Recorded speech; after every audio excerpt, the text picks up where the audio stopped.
Bismillahirrahmanirrahim. Assalamualaikum warahmatullahi wabarakatuh. Waalaikumsalam warahmatullahi wabarakatuh. Kembali bersama IC Drill Show bersama sahabat saya, Dr. Iksanuddin Nursi dan saya Husnul Maryam. Terima kasih sudah terus-menerus mengikuti video-video kita ya Bang Nursi ya. Alhamdulillah juga masukan-masukannya insya Allah dibaca ya, walaupun kadang-kadang bacanya itu ya berapa minggu sekali kayak gitu baru dibaca. Ada beberapa yang saya bukan hanya dibaca gitu. Kami juga melakukan, saya gitu juga melakukan kajian merespon apa pendapat terus ada juga yang ingin Bang Bu kayak gitu kan tema yang ini, tema yang itu kadang-kadang iya. Tapi ada juga yang mengatakan undang-undang. Insya Allah, tapi mengundang itu tidak mudah. Betul. Dan itu effort tersendiri. Kami berdua juga bukan mudah gitu. Kita berdua juga sudah ada effortnya tersendiri sehingga memang sebetulnya visinya itu adalah mendokumentasikan pikiran-pikiran kita. Itu inti utamanya. Jadi sabar mengikuti diskusi kita berdua. Nah, Bang Nursi. Berapa hari yang lalu adik saya itu datang nih sambil ngomel-ngomel. Ini gimana sih? Karena kita lagi ngurus ada tanah yang sudah puluhan tahun nggak diurus, jadi ngurus tanah. Ini gimana? Kita ternyata saya ini orang yang sudah tidak mau lagi yang namanya hidup dengan asuransi, dipaksa untuk punya BPJS, ya kan? BPJS jadi kesehatan. Jadi ngurus tanah, urusan BPJS kesehatan. Nah, kemudian ternyata berkembang nih kan banyak sekali kan yang kemudian urus ini, urus SIM, urus STNK, urus semuanya harus BPJS kesehatan. Tapi believe it or not ya, saya itu kan pegawai negeri sejak 87 ya. Saya udah pegawai negeri sejak 87. Tapi kalau jadi dosen sejak 82, jadi mahasiswa semester 5 udah jadi dosen. Nah, sekalipun saya belum pernah itu pakai yang namanya askes saya. Sekalipun sebentar lagi udah pensiun itu belum pernah. Nah, terakhir saya nggak tahu sejak kapan kita itu ditambah. Jadi selain yang askes yang harus diubah menjadi BPJS, sekarang ditambah lagi. Tapi saya sebel ditambah itu.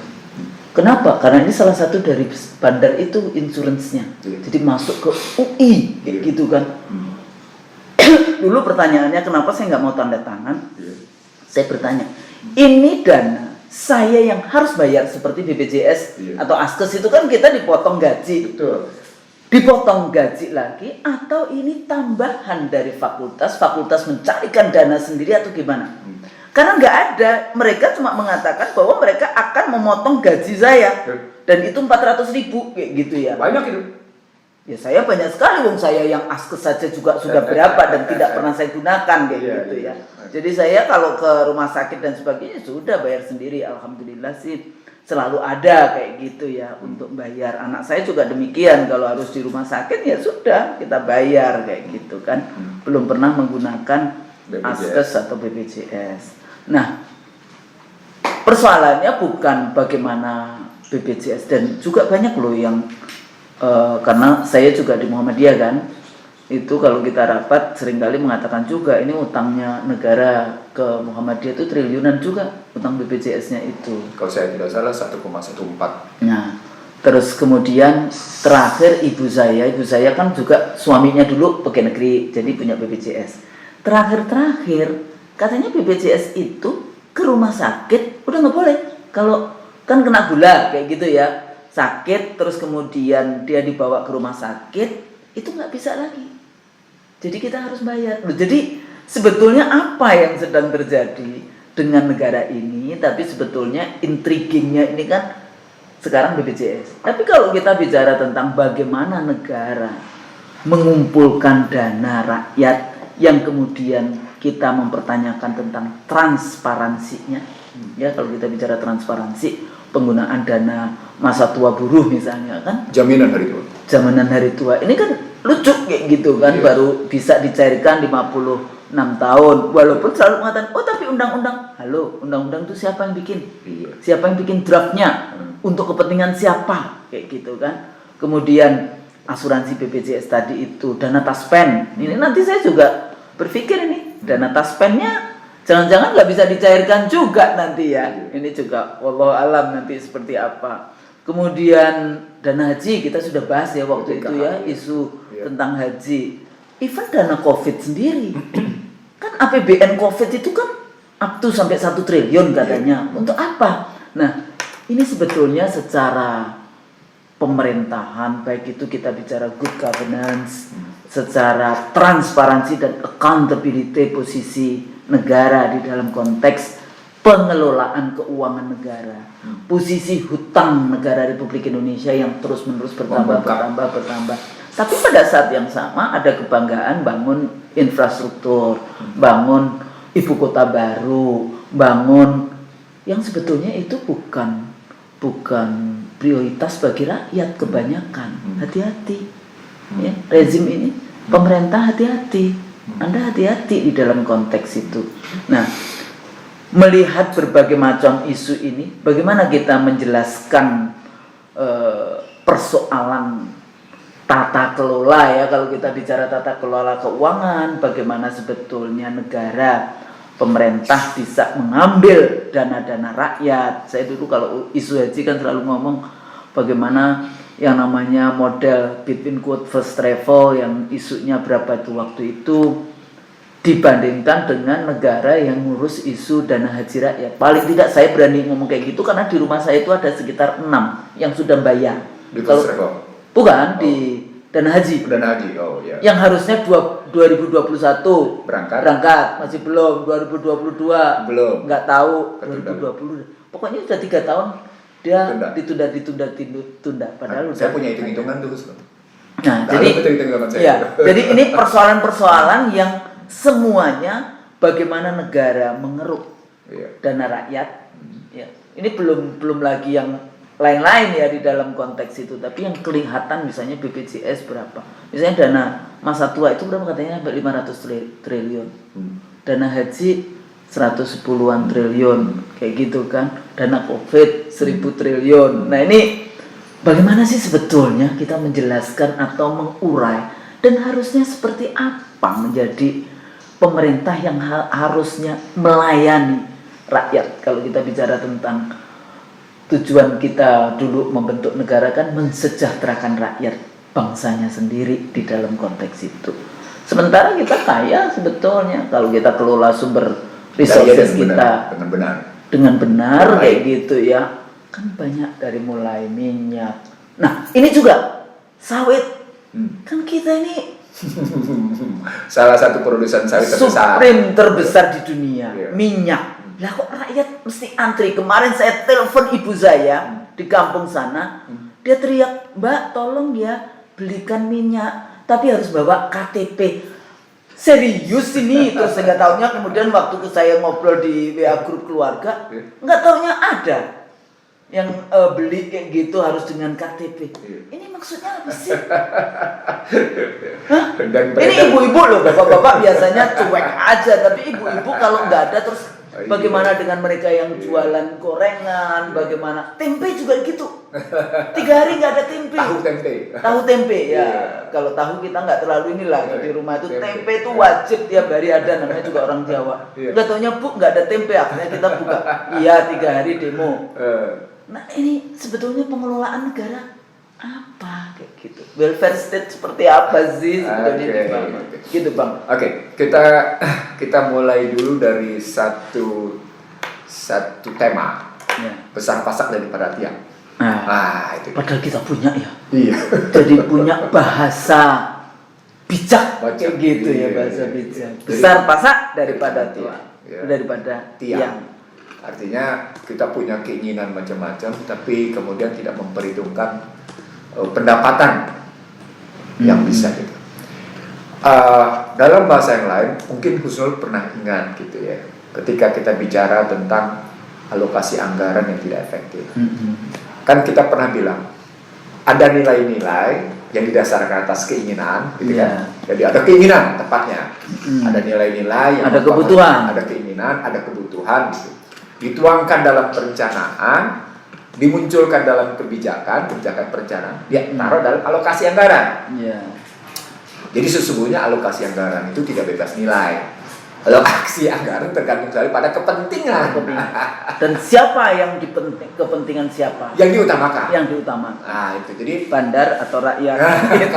Bandar atau rakyat itu. Jadi dari struktur berpikir itu mestinya kelihatan bahwa sesungguhnya anggaran yang muncul yang lebih besar daripada yang itu, lebih besar daripada lebih besar daripada pendapatan.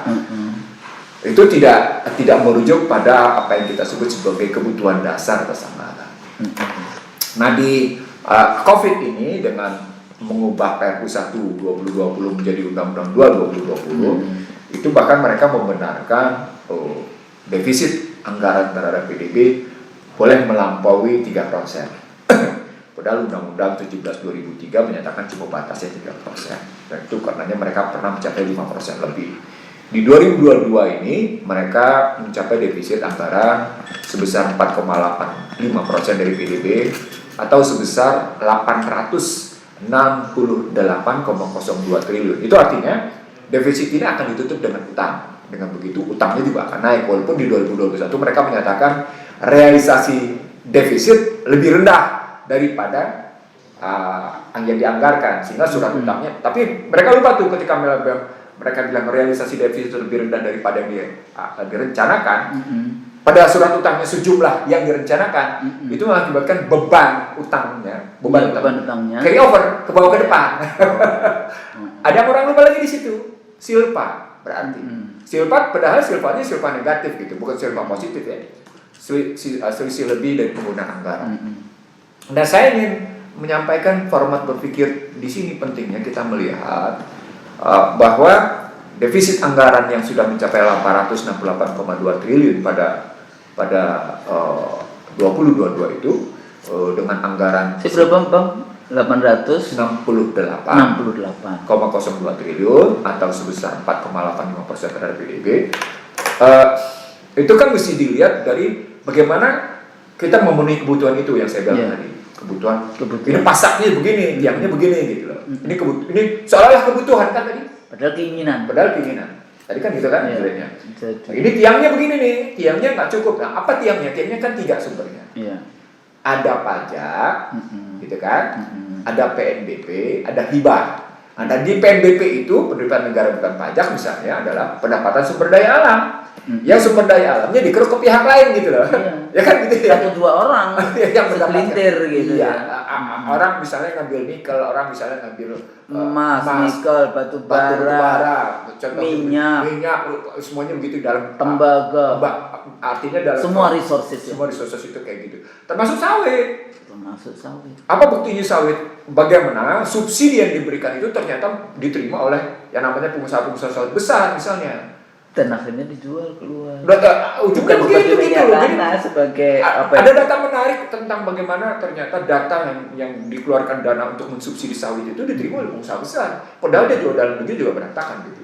Ada angka-angkanya gitu. Itu pernah dipersoalkan di DPR misalnya. Dan di situ kelihatan bahwa sesungguhnya pemerintah mensubsidi tadi. Model sistem politik yang tadi, yang korporasi itu menentukan sistem politik. Kalau kita bicaranya begitu gitu. Nah, dari sini kan kelihatan bahwa defisit anggaran diatasi dengan utang kan? Nah, ketika defisit anggaran diatasi dengan utang dan ketika hutangnya tidak lagi laku di pasar, ketika surat utangnya tidak lagi laku di pasar, maka dia akan mencari sumber-sumber dana yang pasti yang ada di depan mata yang dia bisa jangkau. Gitu ngelihatnya. Jadi ketika IMF menyatakan Bank Dunia dulu menyatakan, kami memberikan pinjaman pada Anda dalam rangka mengatasi kerentanan fiskal. Itu artinya apa? Surat utangnya nggak laku. Fiskalnya rentan. Dia tidak punya daya yang cukup. Ditudinglah oleh yang namanya Modispur sebelumnya. Bahwa Anda tidak punya pendapatan yang cukup. Bahwa sumber daya yang ada tidak mencukupi itu kebutuhan yang Anda ambil. Anda lemah dalam penerimaan pendapatan. Dalam bahasa yang lain, tax ratio Anda ambruk. Pakai bahasa kerennya. Gitu ya, tax ratio Anda ini jelek sekali. Makin lama makin menurun. Juga dituding oleh OECD.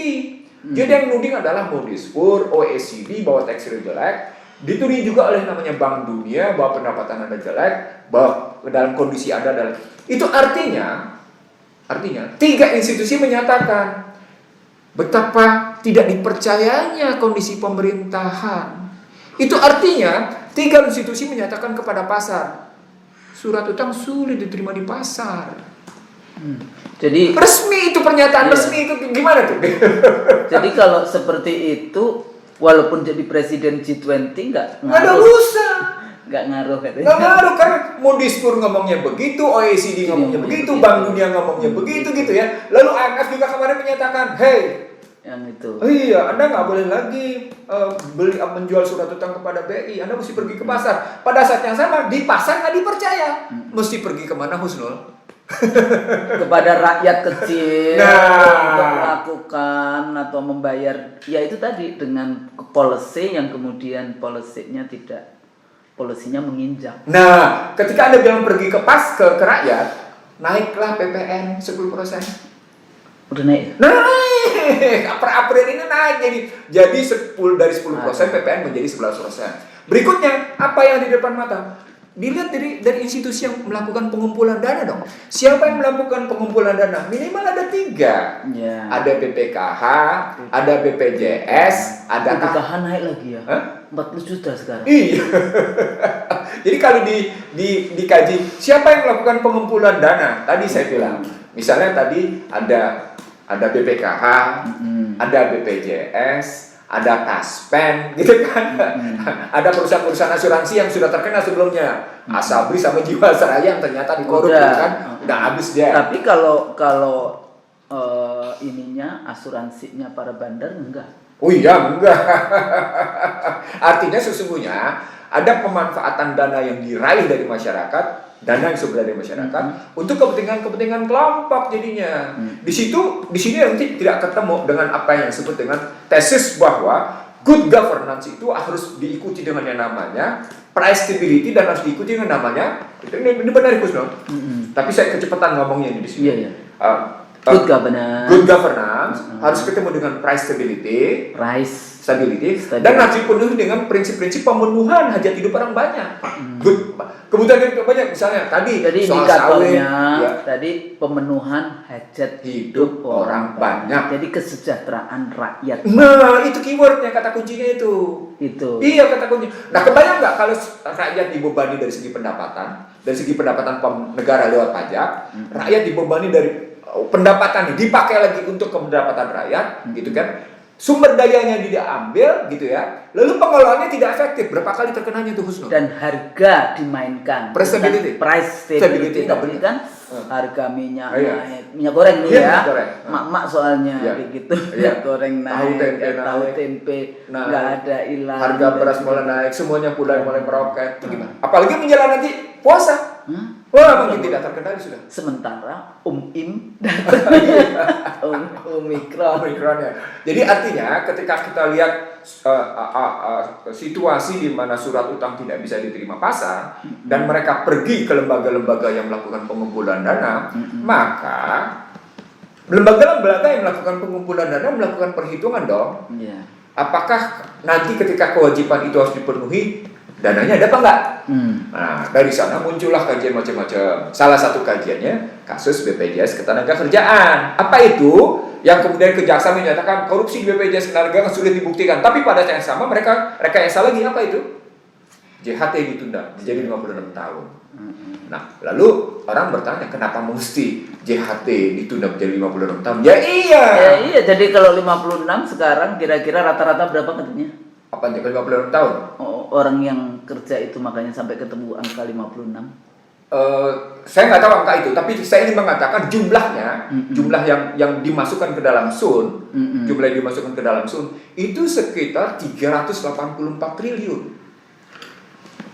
Dari total dana yang mereka kumpulkan sebesar 553 triliun. Kenapa? Karena hitung-hitungannya mereka bilang begini. Saya kebetulan mengambil strukturnya. Yang ditempatkan di surat hutang itu 62% di surat hutang. Tapi dari 62% ini sebesar 59,8% atau tepatnya 60% itu pada SUN. Nah, ketika dihitung pada sun, pertanyaan berikutnya begini, kalau dihitung pada sun dengan sunnya adalah hitungan sun jangka panjang, karena tingkat suku bunganya harus tinggi, itu kan berarti permainan 5-10 tahun.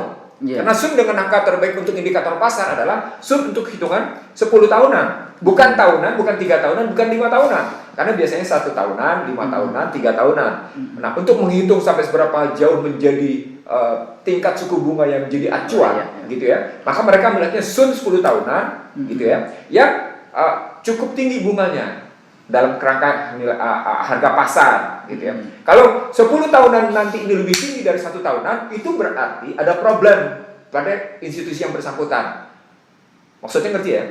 Ya artinya maksudnya negara punya masalah nih, gitu. Nah, ketika diambil dalam konstruksi 5 tahunan, maka kelihatan ada persoalan ketidakcocokan antara kewajiban BPJS Ketenagakerjaan, gitu ya. Kewajiban membayarkan JHT dengan yang namanya jumlah investasi kan yang uangnya masih ada di APBN, gitu loh, di surat utang. Ini daripada posisinya tidak cocok, jangan saat jatuh tempo harus mengeluarkan bayaran, uangnya nggak ada karena masih ada di bentuk surat utang, masih dalam bentuk surat tagihan atau surat utang, ya sudah, ininya saja ditunda, begitu. Ininya saja, di kewajiban membayarnya saja ditunda, tidak lagi dalam. Padahal itu ditunda, konsekuensinya pada rakyat. Iya, nggak punya duit rakyat, habis. Dalam bahasa sederhana, ini Husnul Irsyad tadi. Ini yang disebut dengan crowding out effect. Crowding out effect. Apa artinya? Uang yang muncul di dalam negeri atau surplus perekonomian yang terbentuk di domestik itu ditarik keluar karena problematik hutang negara. Balik-baliknya tadi ke persoalan 868,02 triliun. Jadi semua surplus perekonomian dalam negeri ditarik keluar. Disebabkan tadi kebijakan pengambilan keputusan utang. Bahasa yang mudah bagi rakyat kebanyakan. Jadi kayak tabungan rakyat itu dikeluarkan tapi yang pakai negara. Dan untuk kepentingan. Jadi logikanya gini Husnul. Ketika Husnul menyederhanakan dipakai untuk kepentingan negara dan kepentingan negara itu dalam rangka bukan untuk kebutuhan sepenuhnya kepentingan rakyat, misalnya pembangunan infrastruktur, pembangunan IKN macam-macam gitu ya. Lalu ternyata juga itu basisnya utang dan itu kemudian keluar, maka yang dapatkan berarti pihak luar. Termasuk juga pembangunan misalnya kereta cepat kayak gitu. Sama. Nggak boleh APBN, ternyata APBN masuk, duitnya dari rakyat juga itu. Iya, jatuhnya begitu jadi artinya ada dalam bahasa yang lain ini saya mengambil begini. Ketika public services pada good corporate governance tidak terjadi, ketika price stability tidak tercapai, ketika public policy di bidang kesejahteraan rakyat tidak terpenuhi, apa poinnya? Negara gagal kan? Nah, if I were Minister of Finance, I resign. Karena Anda gagal. resign kayak gitu ya. Karena ada gagal di situ. Berikan kepada masih ada orang di Indonesia yang pandai mengatur untuk diberikan itu supaya menyelamatkan rakyat, menyelamatkan bangsa. Jangan sampai kemudian kita kayak Yunani kan sempat itu negara bangkrut kayak gitu kan. Nah, apa kita mengarah ke sana? Nah, tapi sebelum ke sana, Bang. Sebetulnya kesalahan utama itu ada di kalau power holders gitu ya, pemegang kekuasaannya. Sebetulnya kesalahan di perencanaan, kesalahan di apa sebetulnya? Implementasi atau kesalahan di dalam hitung-hitungan atau ya goblok aja kita sebetulnya. Dua-duanya. Jadi ada kesalahan sistem dan ada kesalahan pelaku. Jadi ada aktornya, ada sistemnya. Memang kalau kita ngomong gitu ya, institusinya pasti ada. Iya. Misalnya kita ketika bicara sistem, kita tahu Husnul menyebut triple B, ya kan? Itu aktornya kan? Aktornya. Kenapa sampai triple B melakukan kayak gitu? Karena sistemnya. Ya karena sistem dari mulai pemilunya, utang budi, gitu kan, membiayai pemenangan pemilu, emangnya gratis? Enggak. Akhirnya mereka memaksa atau mempengaruhi gitu ya kebijakan-kebijakan, bahkan seperti Ijon kan, dipengaruhi yang kemudian kita terpaksa mengikutin keinginan itu tadi, keinginan para B itu tadi. Jadi gini Husnul, ketika kita Husnul bicara ada bandar, ada bandit, satu lagi badut. Ada badut ini sebagai pelaku gitu ya. Terus kita tarik ke dalam sistem. Sekarang pertanyaan berikutnya begini.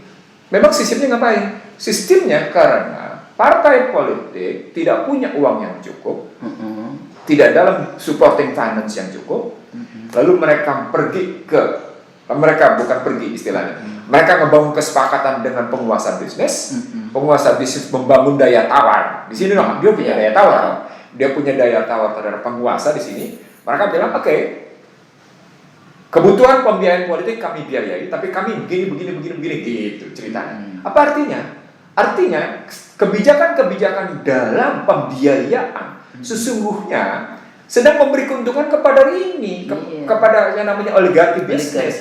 Apakah oligarki bisnis itu domestik atau luar, eksternal? Apa artinya berikutnya? Itu berarti APBN sepenuhnya tidak dalam rangka memenuhi kesejahteraan rakyat. Bukan. Jadi kalaupun kemarin misalnya mereka punya target memberikan pertumbuhan 5,02% dan ternyata cuma 3,8 gitu ya di 2021. Pertumbuhan 3,8 itu pun tidak ada efek monetesnya bagi masyarakat. Apa buktinya? Tingkat Gini rasio gitu, rasio ketimpangan itu tetap berjalan tinggi. Apa indikator berikutnya? Perceraian di beberapa tempat itu tinggi. Sampai mengejutkan. PHK tinggi, perceraian. dan itu akibatnya ya itu. Yang jadi menarik adalah gubernur terkejut-kejut dia. Loh, ternyata di tempat saya perceraian tinggi. Dia nggak tahu perceraian disebabkan oleh problematik ekonomi. Kelaparan. Juga bisa kan. Yang pernah kita bahas sebelumnya lah. Itu ya. Balik lagi. Lihat di situasi. Luruhnya keluarga, runtuhnya negara, gitu ya.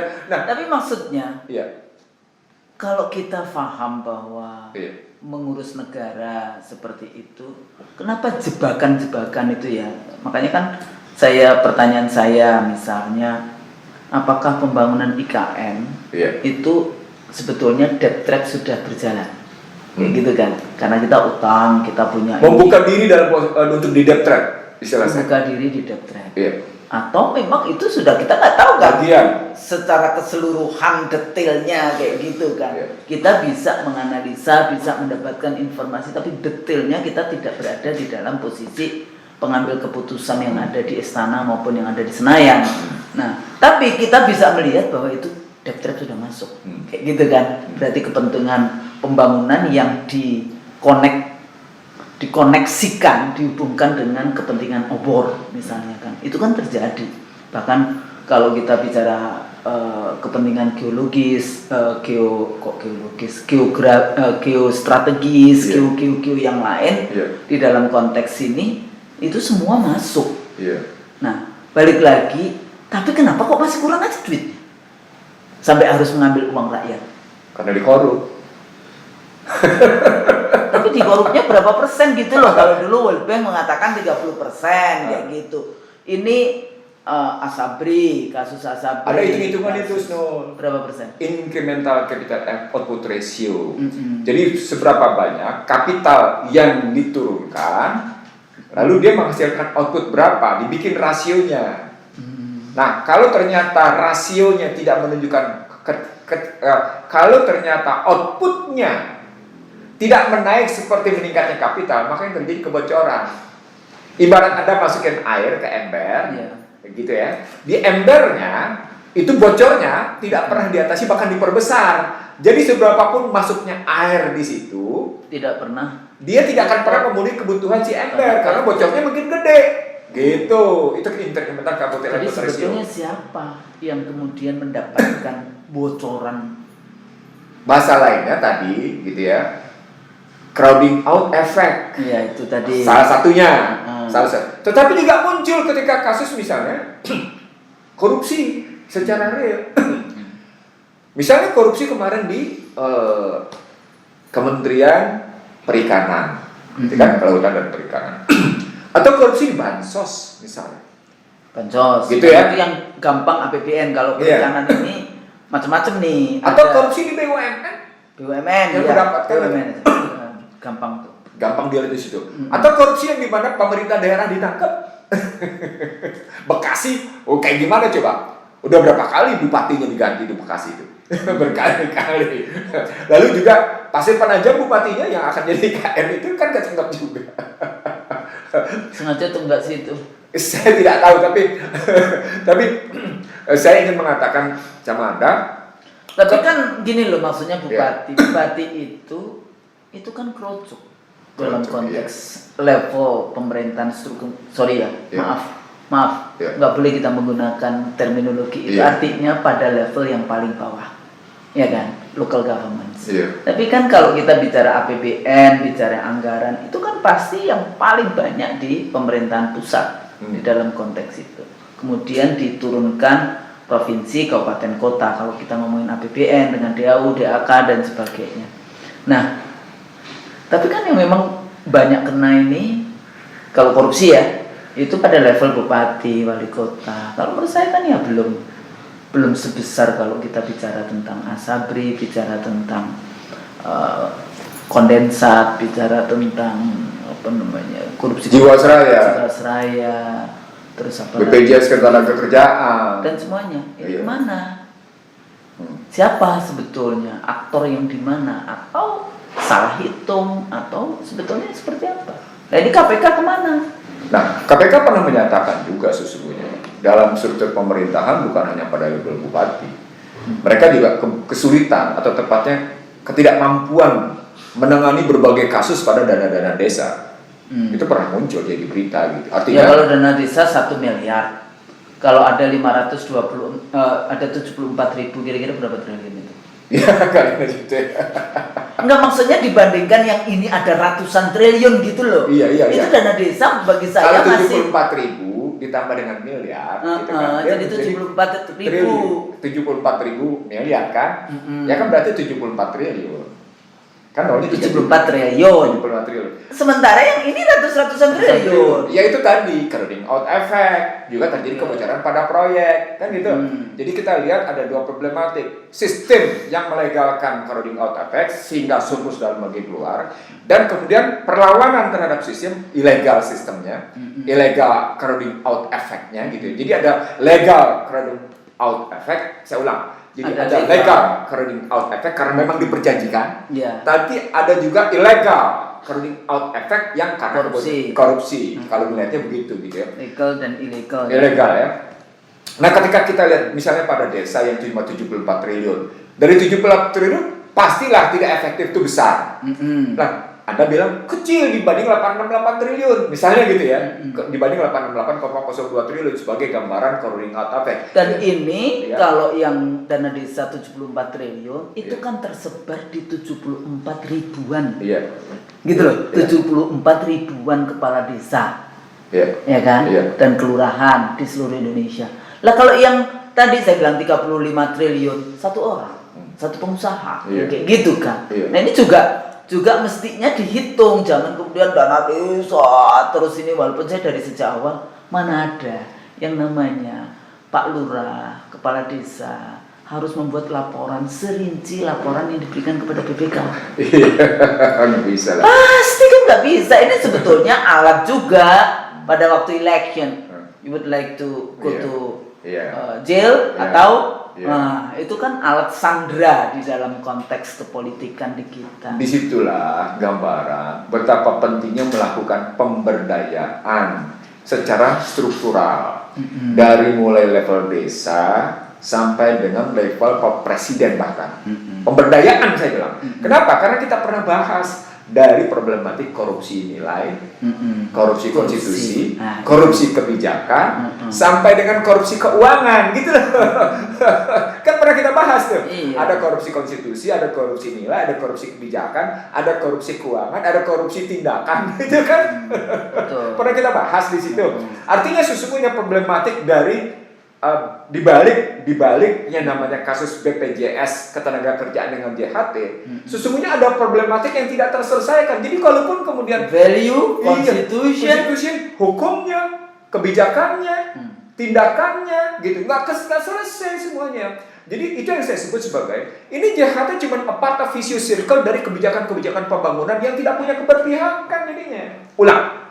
JHT yang ditunda ilmu bukan cuma sekedar problematik pada mismatch, ketidakcocokan pada kewajiban. Bukan cuma sekedar problematik bagaimana uang rakyat dipakai. Bukan cuma sekedar problematik dari tidak lakunya surat utang, tapi di sini adalah lingkaran setan dari sebuah kebijakan yang tidak mengatasi akar persoalan. Dia cuma mencerminkan itu di a part of vicious circle problem, gitu loh. Jadi semua bagian dari sebuah problematik lingkaran setan tentang kesalahan-kesalahan kebijakan yang berujung pada apa yang kita sebut sebagai negara gagal. Itu yang disebut strategic interest-nya itu enggak jalan. Ya jadi sebetulnya balik lagi, kalau cuma sekedar korup keuangan mungkin nggak sebesar itu ya, orang nggak korup keuangan. Tapi kalau sudah korupnya itu ditambah nilai, kemudian mengkorupsi konstitusi, kebijakan, nah itu yang kemudian menyebabkan yaitu failed state, negara gagal. Dan dari situ sesungguhnya yang saya sebut tadi, ketika good corporate governance tidak ada, ketika price stability tidak terjadi, ketika public goods dan public services digeser semuanya menjadi commercial goods atau commercial services, maka ketidakadilan itu bukan tertutup lukanya, dia makin membesar dan makin mendalam sehingga saya menyebutnya sebagai kronikal. Ketidakadilan yang kronis. Iya.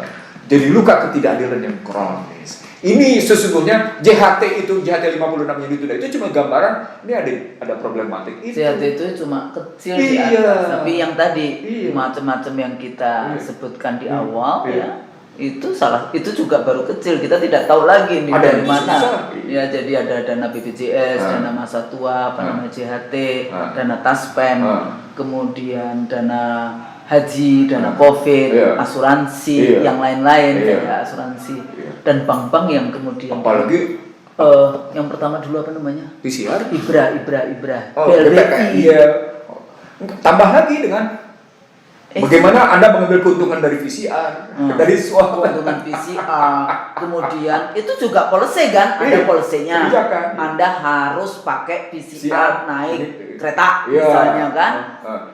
Itu kan semua tuh diambil. Dan pada saat di Amerika, di Inggris, di tempat kayaknya Jepang juga udah endgame, kita masih belum jelas, katanya malahan nanti akan naik karena mau lebaran. Jadi hati-hatilah, katanya Allah itu tahu semuanya yang kayak gitu-gitu niatnya ya, di dalamnya itu kan tahu kayak gitu. Kenapa mesti harus ini? Kalau memang tidak mampu, ayo duduk bersama, ajak itu rakyat-rakyat yang pintar untuk memikirkan bagaimana cara keluarnya. Jadi kalau memang punya niat baik. Good governance tadi. Iya, good governance gitu ya. Itu makanya ada tesis lama sebenarnya Husnul. Tesis lamanya adalah gini. Korupsi itu adalah gitu ya. Itu grease bagi pertumbuhan ekonomi. Jadi corruption as gitu ya. Grease for the economic growth. Grease by shaitan. Itu saya pernah tepuk tangan karena setannya pasti tepuk tangan kayak gitu ya. Apalagi kemudian tadi ternyata memang Anda sudah masuk ke dalam sistem riba, hutang berhutang di dalam defisit anggaran mengatasi itu. Anda lakukan lagi dengan cara memanipulasi JHT gitu ya. Iya, manipulasi persoalannya. Dan seterusnya Anda juga terapkan lagi dengan posisi dana-dana yang lain termasuk dana BPKH. Lalu pikirannya kan menjadi begini. Sesungguhnya apa sih yang sedang kita lakukan dengan sumpah jabatan kita gitu, balik-balik ke ujung gitu ya. Apa sih sesungguhnya yang sedang kita lakukan dengan sumpah jabatan kita? Iya. Satu, yang kedua, pertanyaan berikutnya, kenapa sih tiba-tiba muncul kok berani-beraninya bilang saya bersedia dicalonkan 3 periode? Ada lagi? Itu nanti berikutnya. Kita masih lanjutkan ini dulu. Jadi so what? Oke. Kalau kan kita harus dong dikasih paling tidak ilmu, insya Allah nanti barokah ilmunya bang, gitu ya.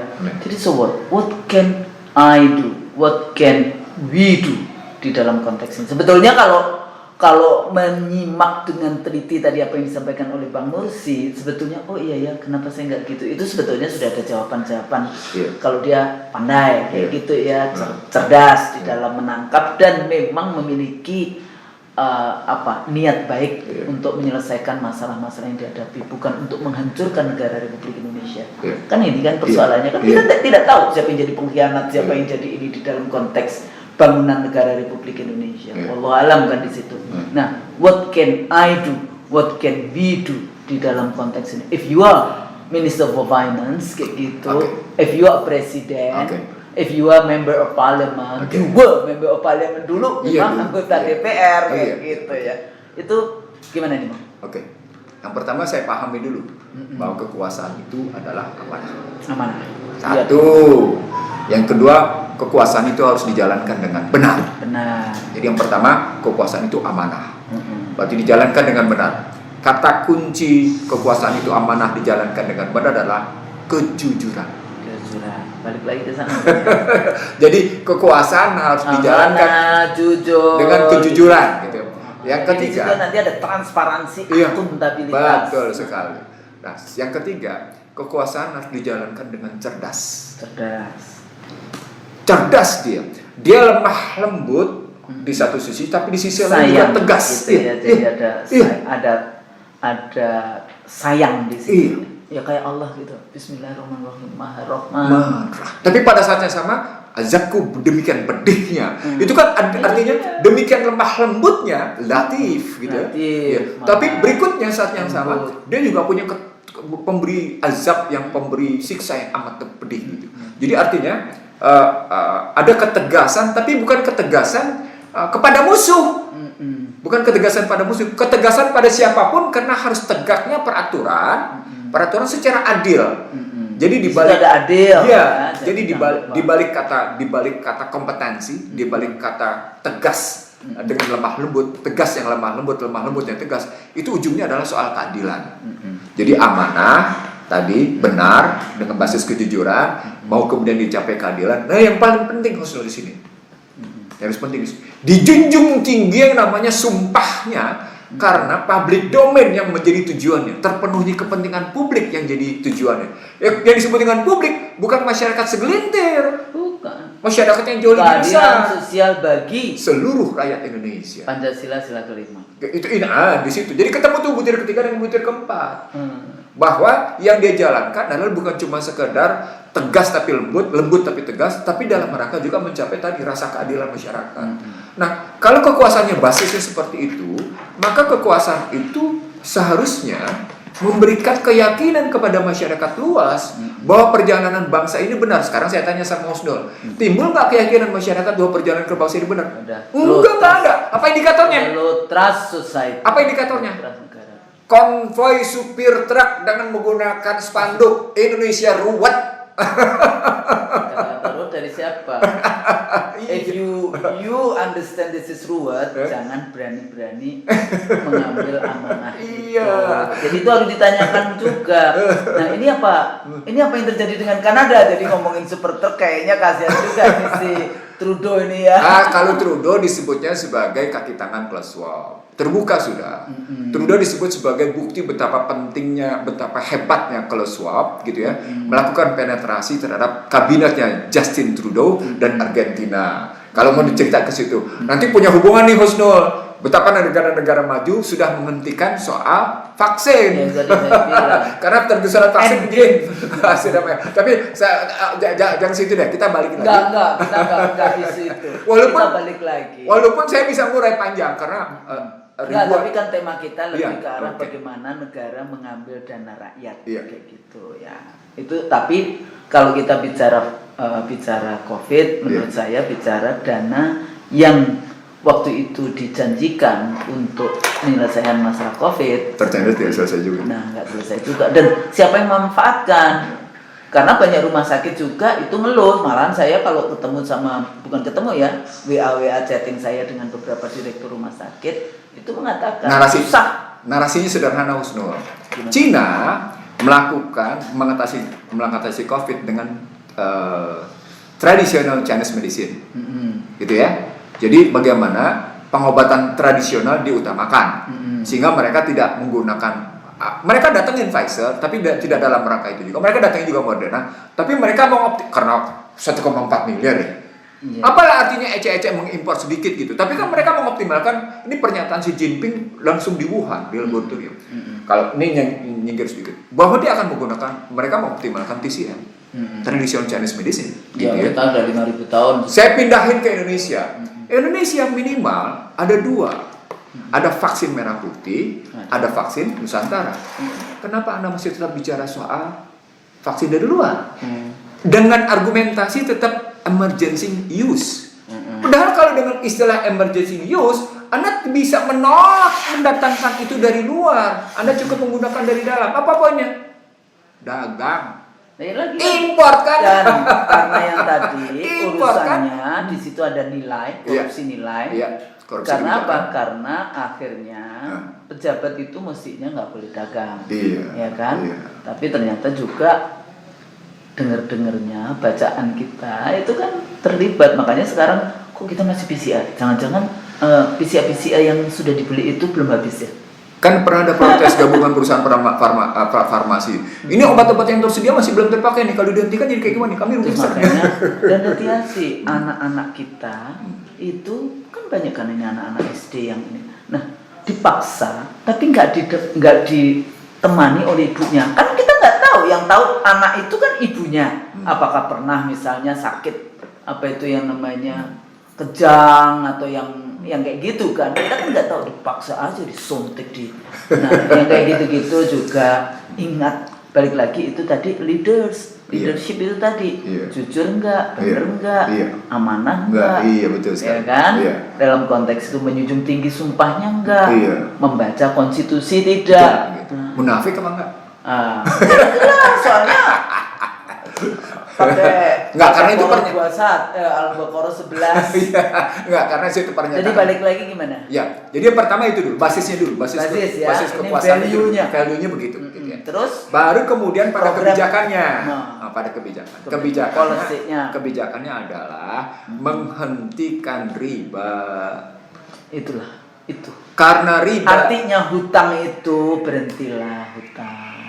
Mungkin hutang masih boleh Husno, tapi tidak boleh basis riba. Iya, mungkin hutang masih boleh. Ya tapi sebetulnya kalau rakyat, ayo rakyat kita Nah, ternyata kolaps, gimana mau nggak ngutangin? Kayaknya rakyat Indonesia baik-baik saja. Itu nah, saya pernah begini. Kenapa IMF bisa-bisanya negur Kementerian Keuangan untuk tidak lagi menjual kepada BI dan BI tidak boleh lagi membeli surat utang ke Kementerian Keuangan? Sementara IMF tidak pernah menegur Federal Reserve yang menjual surat utangnya cuma 0% atau tidak menjual Swiss yang menjual surat utangnya negatif atau tidak memasalahkan Jepang yang menjual surat utangnya negatif juga posisinya zero, negatif interest rate, zero. Ini sesungguhnya menggambarkan betapa Indonesia dalam ini loh, cara berpikir ini loh akhirnya usul. That's what we call di dalam video kita sebelumnya yang disebut connectivity war. Iya, jadi ini apa sih? Finance itu itu bagian dari connectivity war. Jadi kan bahasanya kan menghancurkan Rusia kan nggak perlu perang yang besar-besaran. Dan makanya saya bilang karena Anda bicara Rusia, coba lihat sanksinya Amerika terhadap Rusia. Masuk soal energi nggak? Kan enggak. Masuk soal SWIFT nggak? Soal sistem pembayaran? Enggak. Berarti sanksinya cuma main-main. Perang dihajar. Tetap aja Biden menyatakan. Ukraina dihajar nih. Iya, Ukraina Timur. Tapi saat yang sama Jerman narik diri. Apa artinya? Transaksi dagang energi antara Jerman sama Rusia tetap jalan. Energi tetap transaksi berjalan, nggak ada urusan. Balik lagi ke kita. Poinnya. Connectivity war yang Bang Bursi dulu pernah bahas ya, atau di dalam IC kita. Jadi gini Husnul, jadi kalau kita mau lihat balik lagi, sesungguhnya bagaimana kita melihat situasi yang sekarang sedang terjadi, sepanjang memang dia tidak menunjukkan satu modal eksploitatif, itulah jalan keluar. Tapi sepanjang kita membenarkan riba, maka sesungguhnya kita sedang melanjutkan apa yang saya sebut pernah ultra modern slavery system. Jadi dengan modal riba, orang sesungguhnya terperangkap dengan ultra modern slavery system. Dan itu mulai berjalan dari mulai negara sampai dengan pinjol. Dan sekarang kita gitu loh, sampai dengan pinjaman online gitu. Saya akhirnya mencari ya data, ternyata memang banyak perempuan-perempuan yang korban dari pinjol-pinjol ini. Itu studinya SDGs. Tapi ada yang ini ya, ada yang bangga ya dengan pinjol. Iyalah pasti, karena dianggap sukses. Pejabat. Iyalah pasti, karena dianggap itu sukses memenuhi kebutuhan masyarakat. Tapi justru, di sini menarik sebagai penutup Husnul. situasi pinjol, situasi riba yang muncul, situasi pemerintah yang kemudian juga tetap membutuhkan pinjaman, itu menunjukkan likuiditas di pasar kering. Ulang ya, situasi yang seperti itu, misalnya 868 dibutuhkan kayak gitu, pinjol terus berkembang, pada saat yang sama perbankan menahan dananya gitu ya, itu berarti likuiditas di pasar kering. Itu artinya perekonomian tidak bergulir dengan baik. Dia bergulir hanya di wilayah tertentu, tapi di wilayah lain dia bahkan nyaris serap berputarnya. Tapi pertanyaan berikutnya, kenapa tetap yang namanya APBN-nya besar-besaran? Tadi karena muncul correlating out effect. Tapi indikator berikutnya ketika likuiditas di pasar tidak ada, gitu ya. Likuiditas di pasar tidak ada, sementara perekonomian tetap berjalan. Nah, ketiadaan likuiditas pasar itu tentu dia akan mencari sumbernya di mana. Itu tadi BPJS Kesehatan, BPJS Ketenagakerjaan, lalu Jiwasraya, lalu Asabri, lalu BPKH, lalu Taspen kemana-mana gitu. Uang masa pensiun. Semuanya keambil. Nah, likuiditas kering dengan modal kayak gitu dan ternyata tetap tidak punya pertumbuhan yang baik, itu tadi bukan cuma sekedar negara gagal, Husnul. Itu bisa jadi inkompetensi. Masuk pertanyaan Anda, kalau saya sebagai Menteri Keuangan atau sebagai Presiden, tadi hentikan dulu riba. Karena dengan begitu kita menghentikan sistem eksploitasi, sistem perbudakan yang kita sebut dalam video kita sebelumnya ultra modern slavery system. Riba itu akhirnya kita nggak barokah. Betul. Itulah. Iya. Jadi Allah juga akhirnya tidak memberikan rahmatnya kepada kita semua dalam konteks itu. Dan karenanya dunia selalu dalam keadaan rusuh. Karena dunia dikangkangi habis-habisan oleh riba. Wah, itu bisa kita. Itu connectivity. Wah, iya. Kita dipaksa. Betul. Maka sebetulnya semuanya menjadi instrumen mereka. Iya, betul. Iya kan? Betul. Jadi hentikan aja dulu utang berbasis riba. Makanya Sri Mulyani ini pernah bilang, oke deh, kalau gitu saya gunakan aja wakaf. Kalau gitu saya ambil aja duit kencengan. Saya ambil aja duit zakat. Itu karena sadar likuiditas kering yang bisa diambil adalah dana-dana dari masyarakat, dana murah. Apa itu wakaf? Apa itu dana zakat, dana infak, dana sedekah? Nah, gitu. Kalau balik lagi, Yeah. if I were President or Minister for Finance, kalau Anda ada, ya, jadi bukan dana rakyat diambil begitu saja, tapi kemudian ulamanya dipenjarakan dengan penuh dengan proses ketidakadilan, ya trust itu nggak ada. Nah, ketika trust itu tidak ada, itu yang saya sebut sebagai tidak akan pernah selesai proses kebijakan publik. Anda bayangkan social distrustnya yang pernah kita diskusikan juga sebelumnya dan saya sebut dalam bangsa terbelah itu bergeser dia menjadi political distrust, maka muncullah yang namanya keterbelahan masyarakat. Di satu sisi digunakan pendengung habis-habisan, buzzer ini pendengung habis-habisan dipakai gitu. Di sisi lain digunakan juga yang namanya orang-orang yang terus-menerus memproduksi hoax and fakes dalam rangka menghadapi kayak gitu dengan mengungkapkan ujaran kebencian, sehingga dipilahlah antara kelompok hate sama kelompok love kayak gitu ya, kelompok pembenci dan kelompok pendukung kayak gitu. Lalu dalam fakta masyarakat, pemerintahnya melakukan satu konstruksi hukum yang nggak adil, berakumulasi nggak masalahnya. Iya, tambah-tambah banyak, jadi udah riba, udah eksploitatif, udah akhirnya nggak punya duit, rakyat menghidupi dirinya sendiri. Kemudian negara bermain dengan unholy alliances. Balik lagi kita ya, unholy alliances, persekongkolan jahat sebetulnya mau diterjemahkannya. Maka sebetulnya kita tinggal menunggu waktu berantakannya gitu.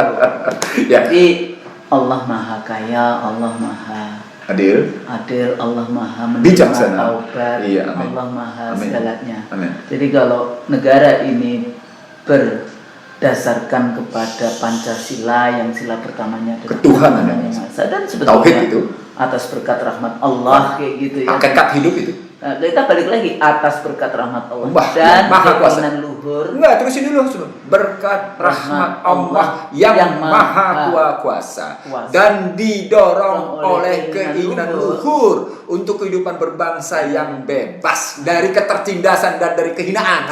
Itu kalau kita balik lagi ke situ, ya. Insya Allah Allah gampang sekali memberikan rahmat. Amin. Kun fayakun. Jadi. Tapi kalau semakin jauh dari menjadi pemimpin gak adil, Iya. kemudian kita kebulet utang, riba, gitu. Terus eksploitatif kepada kelompok tertentu, Iya. kemudian menghinakan ulama.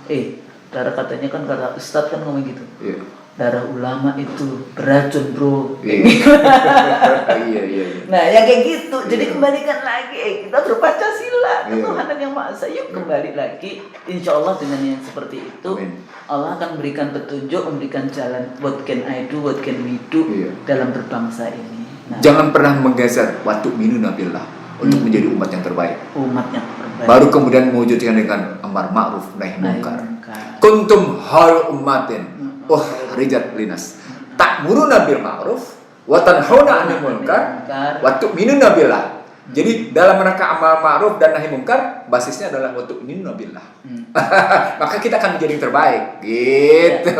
Jadi itu sebetulnya jangan karena sampai kita itu. punya Allah itu, Iya, kayak gitu iya. kan. Dan Indonesia sebetulnya dirahmati Allah luar biasa. Amin. Dari mulai negara-negara Islam dulu, kemudian kemerdekaan, kemudian kita dikasih sumber daya alam yang masya Allah kayak gitu ya. Cuma kalau kita kelola dengan tidak baik dan terus-menerus dengan isu-isu yang diskriminatif, yang kalau si itu kan mengatakan diskriminatif kepada kelompok Islamis ya nggak barokah. Jadi kembali lagi seperti itu ya Bang ya. Insya Allah mudah-mudahan apa yang kita bahas tadi itu memberikan sedikit jalan ya. Jadi dari mulai value yang harus kita kembangkan dan kemudian policy.